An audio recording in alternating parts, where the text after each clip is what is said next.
Oh, a microphony. And a phony at the mic. Quiet, numbskulls, I'm broadcasting. The Doctor of Discernment is now online. You know, much like my show, in that it's a local reaction to things that are happening on a federal level. Dispensing a daily dose of common sense. No prescription required. Wow, do I have a boatload of stuff for you, from the crazy to the absurd. Let's start getting into it because, I mean, it is bizarro world out there. And I say, if it's obvious to me, should be obvious to everyone. Oh, wow. Who could have seen this coming?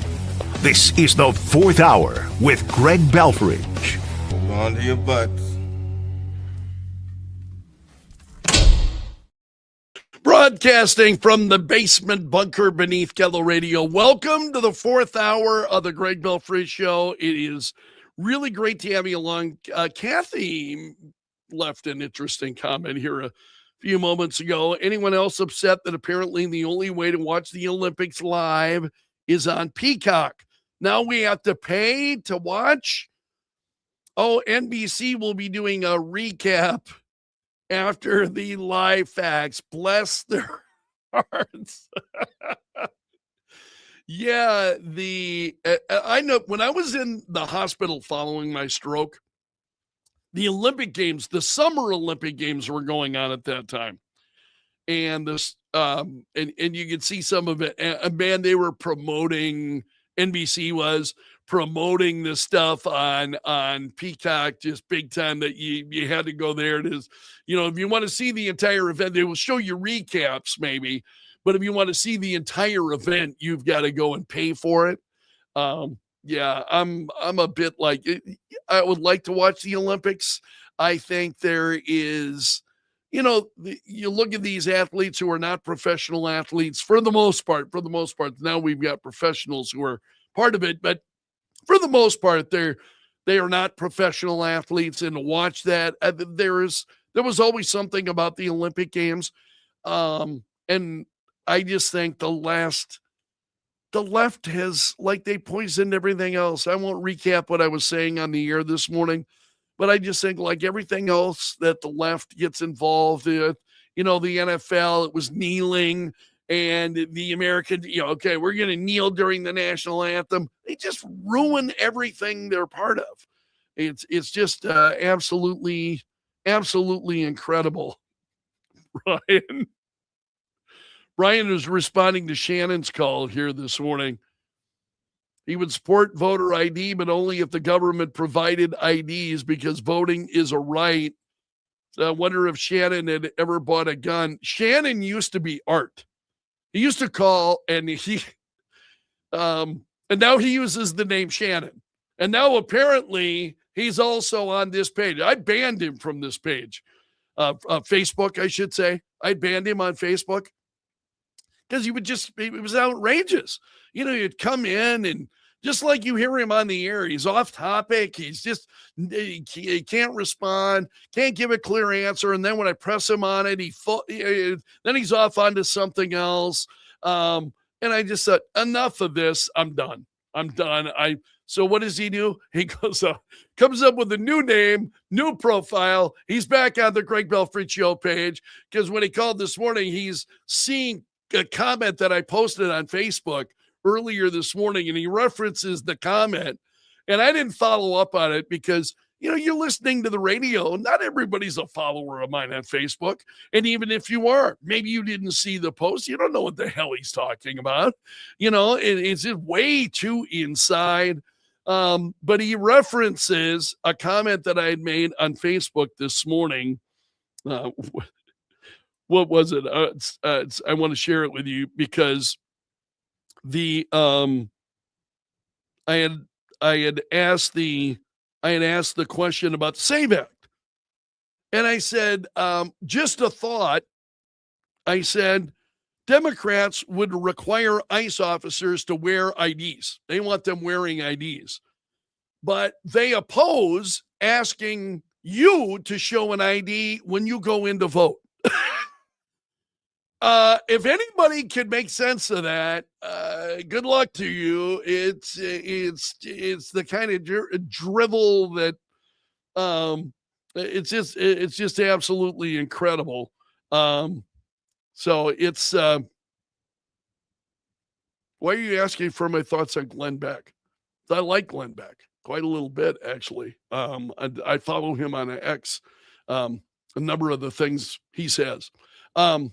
Sorry, getting into the comments. Let's get to the news. I also wanted to highlight the number of subscribers. We are growing more and more subscribers on YouTube, and I want to thank you for that. We are currently up to 576. So as I've been asking you, we're hitting, picking them up more and more quickly. And I appreciate that very, very much. So if you're watching, if you haven't subscribed on YouTube, please become a subscriber. I won't inundate you with a lot of content. The only thing I do in YouTube each day is the 4th hour. That's it.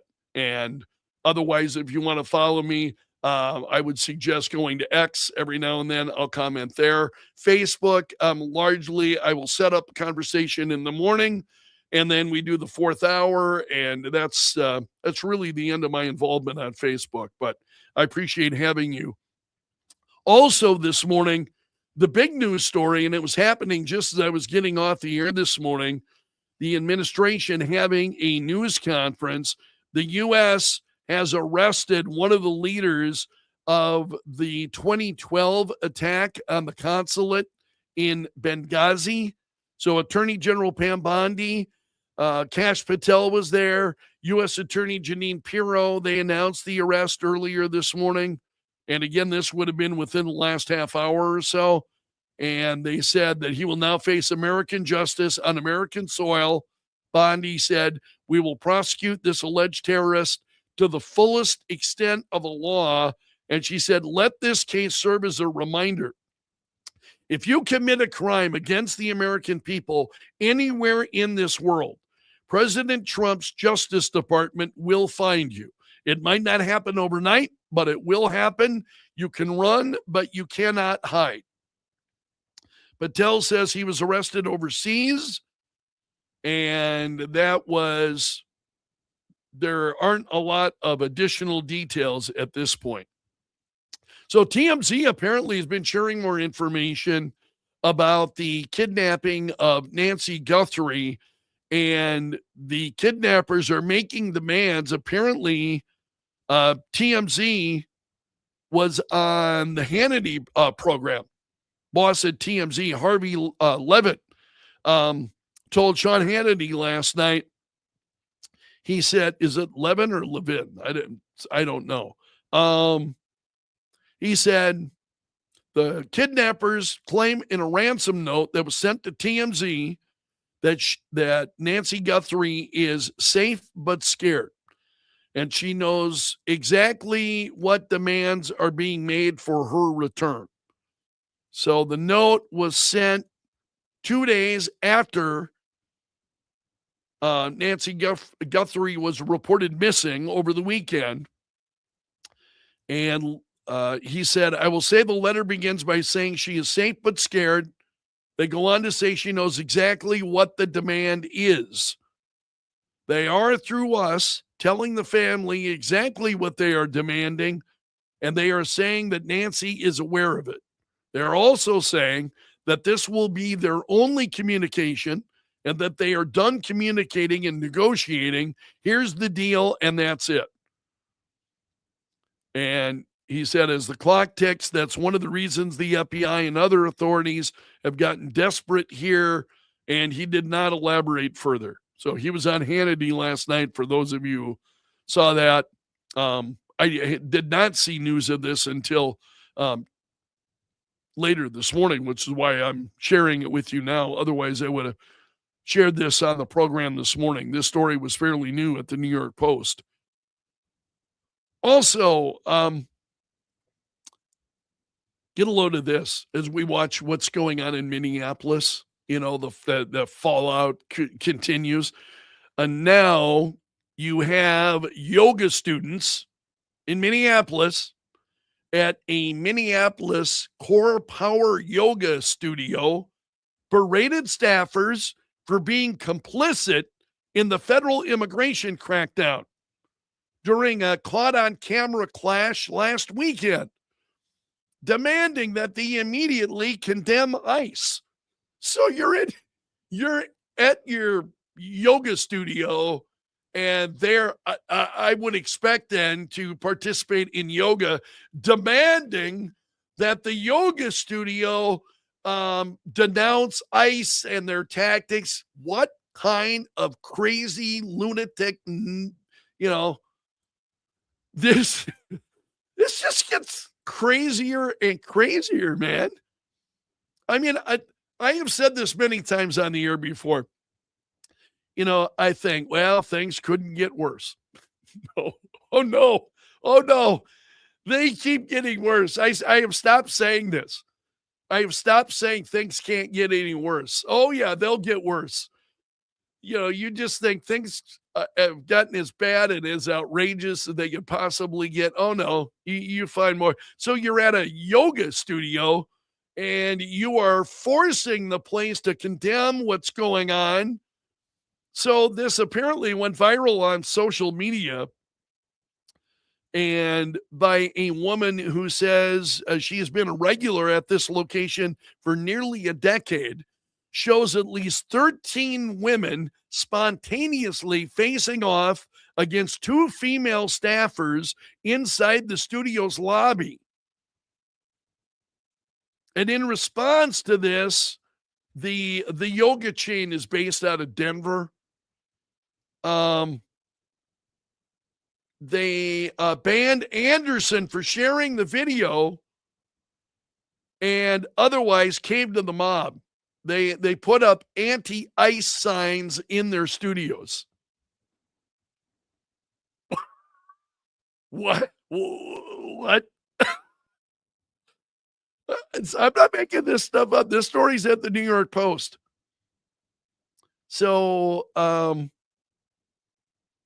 one Anderson could be saying, "Give us answers. Let's go. Let's hear it. Why are you being silent?" So she's heard saying it from behind the camera. So apparently she was not. She was one of the protesters then in the yoga place. Apparently, and it continues. You should have well-rehearsed corporate action and words ready to go. Let's hear a GD answer, she's saying. The silence is deafening. You're in a yoga studio, and you have people who are working there. What? That is like batshit crazy. I'm sorry. I'm sorry for the terminology, but that is just. So now you've also got middle school students in Salt Lake City, Utah, who staged a walkout there. Of course, they're middle school students. So what are they concerned about? ICE. They're concerned about ICE. So they walked out of school. I think if you give students any opportunity to leave classes, they're going to take it. I don't know how many of these students are now. Younger people tend to be very much to the left, and I think you are seeing that in this country. It's distressing to me how many young people we see who are just they're not just Democrats. They don't lean left. They are out of their mind, uninformed, left-wing crazies. So I used to believe, you give students the opportunity to walk out of class, they're going to walk out of class, whether they actually agree or not. But I would say, given what's going on in the world right now, and you have people who are demanding that a yoga studio denounce ICE, I mean, the level of crazy out there right now is odds I've never seen it higher in my lifetime. So anyway, the videos of the walkout showed students marching through stores while chanting anti-ICE slogans because, well, that's exactly what you want if you're a store owner, right? You own a store. Come on in and chant your anti-ICE slogans. That's, the other customers, they just absolutely love that. I just want you to know the other customers, yeah, they really love it when you come in and you're engaged in that kind of nonsense. This is crazy, man. So the libs of TikTok had this, posted this on X. They said middle schoolers in Utah staged a walkout to protest ICE. They threw stuff at cars, vandalized buses, protested through stores. Schools are turning your kids into leftist activists, says libs of TikTok. So American Greatness says the walkouts raise a lot of questions about how schools and some educators may be encouraging activism among young students who don't fully, you're a middle schooler. Remember where you were when you were in middle school, where your mindset was at? Admittedly, I will say kids are exposed to a lot more today than they did when I was young. I'm an old guy. So when I was in middle school, different deal. But just crazy. So you got them walking out. Greg Abbott said, it's about time students like this were arrested. Harming someone is a crime, even for students. Disruptive walkouts allowed by schools led to just this kind of chaos. And then he attached a video to this. He said, schools and staff who allow this behavior should be treated as co-conspirators, he said, and he goes on. So he called for legislators to look into stripping funding from schools that have abandoned their duty to teach students the curriculum that's required by law. So instead, and I have thought about this a number of times, that if I had kids today in school, I don't know if I could. Honestly, I don't know that I could. I think I would have to homeschool them. I would have to find some kind of arrangement that I would homeschool my kid, because you're really seriously, you want to send your kids into schools today in some places. I'm not saying that's happening everywhere, but wow. I would certainly be looking at a Catholic or Christian school at a minimum. I would be looking at a religious-based education for my kids, not a public school education. It's just absolutely crazy what's going on. There's a piece at the New York Post this morning, an opinion piece at the New York Post, how mega donors built a youth-led lefty protest movement. And I thought, well, that caught my attention.